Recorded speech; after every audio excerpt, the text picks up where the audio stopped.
Hello, you beautiful truthers and truthettes. How are you doing? Today I'm going to continue talking about biases and filters and stuff that we have, but on a practical level. I'll tell you all about it on the other side.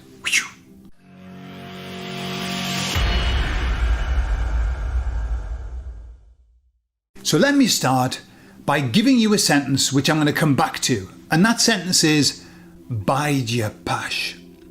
Okay, I'll explain that later on. So, social controls and social biases. Well, I've told this story before, but I'll do a very, very quick overview of it. So this little man is in a village with his son. He's a farmer and they're very poor, extremely poor.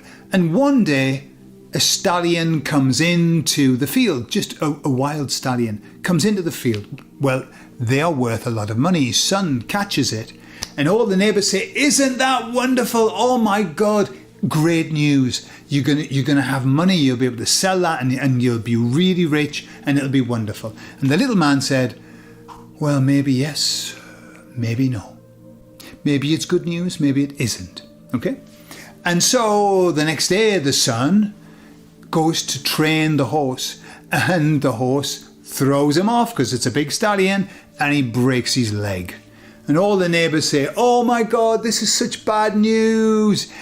Now what are you going to do? Your son works, you're old, your son's doing all the work, he's got a broken leg. What's going to happen? You're not going to be able to work on your farm. Such bad news. And the little old man said, well, maybe it is, maybe it isn't. And then the very next week, the king's army come into the village to recruit for the war that they would go to and never come back from. And so they didn't take the farmer's son because he had a broken leg. And the neighbours said, this is fantastic news, it's brilliant, your son's not going, that means he's not going to be killed in the war, fantastic news. And the man said, well, maybe it is, maybe it isn't. Okay, so that's the story. So let's get back to the biases. I was listening. I've got a few audiobooks that are all talking about, control, social control and stuff like that. I like to listen to them. Although I'm starting to see a pattern. Like, I know all of them. There isn't one that I think, oh my God, I haven't heard that before. Yeah, I have. But what I was doing was, as each of these biases and these controls came up, I was kind of trying them on to say, is there an area in my life where that's affecting me or whatever? And in some cases, yes. In some cases, I thought, yeah, this is something I'm going to have to be careful with. But in many cases, no. I was thinking, no, that's not a bias that I've got now. Not anymore. And there's one that stood out called the familiarity bias. I mentioned it last time. Whereas when you see something enough times, it becomes familiar and you trust it. You trust it. And they've tried this with studies in which they get people to decide on whether something's true or not. And it was all random, but they kept repeating just certain sentences. Is this true? Is this true? And at the beginning, people were saying, well, true, false, it was neither here nor there. But at the end, because of the repetition, they started saying it was true, just because they'd seen it a number of times. This is this familiarity bias. Things become more trustworthy. And I thought, not for me. Not for me. In fact, the more I see something, the less trust I have in it. I become very untrustworthy, not as a person. I don't trust things, but it's not fear-based. Like, oh no. It's just, no. I'm not sure about that. This is where I found myself. Now, this is something that I've noticed is been happening over the last few years of like, no, I'm just not sure about that. So I was talking to the emissaries about this and I was saying, some of the biases, yeah, I know that I've got, but other ones I feel, no, I think I've kind of like gone beyond that. I can see beyond that bias. And they said, good, because that's part of the journey. This is the journey that we're on. The journey that we're on is to overcome all of these biases and for us to see, and this was the bit that they said, for us to be able to see that the reality that we are perceiving is not reality. It's not real. That's what they said. And obviously all of these biases are getting us to perceive things that don't exist, and it's more important to understand that these biases are getting us to believe things that don't exist. Okay? Very important. So what I am finding is that when I'm seeing something repeated, lots of people talking about it, it's kind of incumbent on me to step back, to take a pause and to say, right, hang on a minute.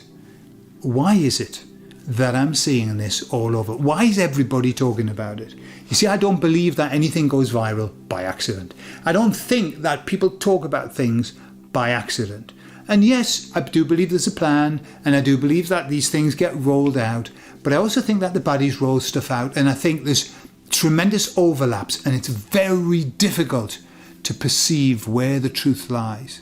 Impossible, in fact. And so the emissaries were saying that's exactly the case, that humankind does not have the capacity to be able to perceive reality and truth.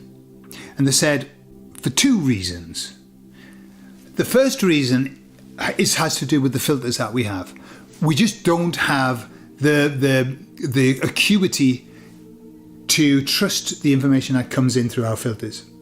I remember hearing a man talking about this, talking about a study where they found that 80% of the information that comes in is distorted, deleted, or changed.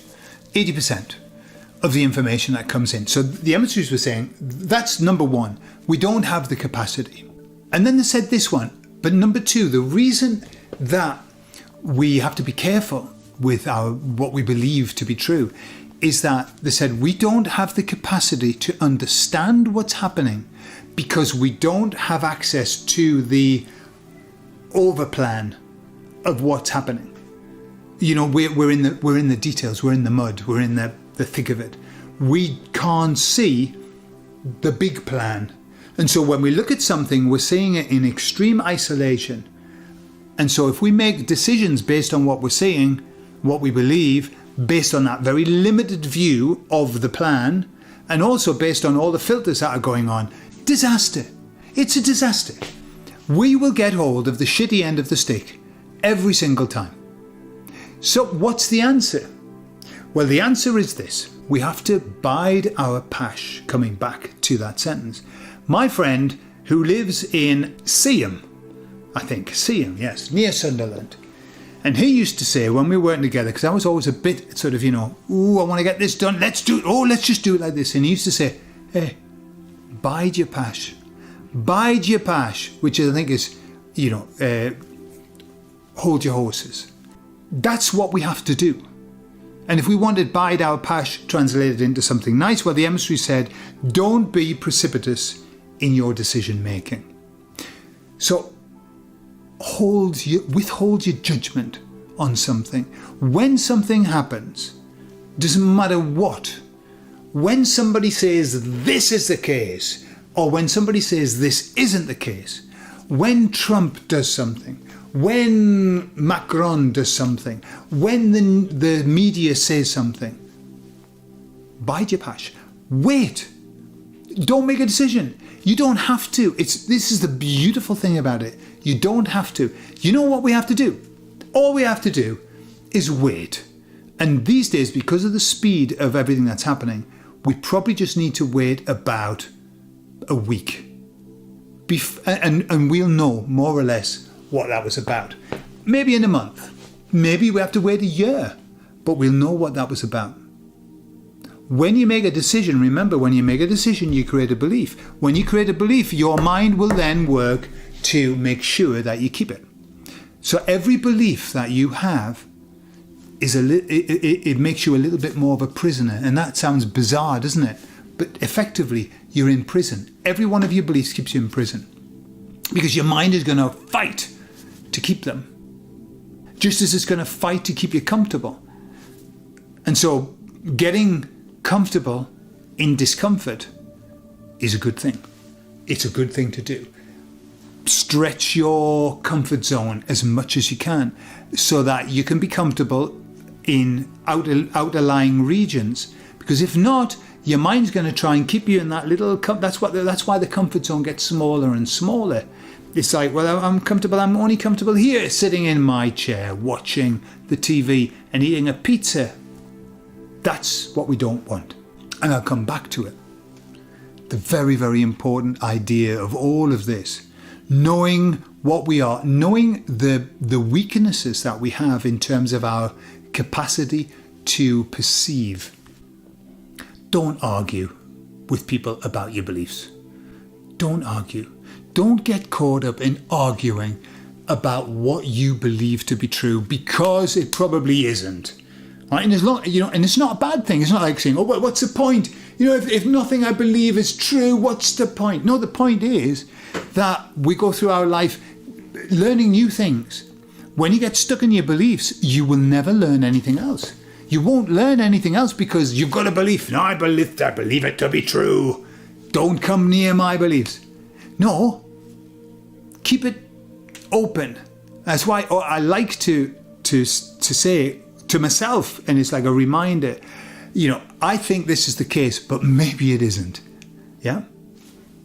All of the evidence suggests that this is the case, but maybe it isn't. And it just keeps you safe. It just keeps you free out of the little prison that our mind wants to put us in. And it's our mind, it's your mind, but it wants to put you in a prison. Don't let it. Get the get out of jail card, which is, and maybe it isn't. Who knows? That's all you have to add onto everything. And who knows? Hey, it could be something else. That's it. Get out of jail card. You're free. Free. You're a free thinker. How beautiful is that? What do you think? Do you use the get out of jail card and say, well, I'm not entirely sure? Or do you prefer to say, no, I know this for a fact? What is it that you know for a fact? And what is it that you're unsure about? That's all. Put all of that in the comments. I love you all, and I'll speak to you all later. Bye-bye.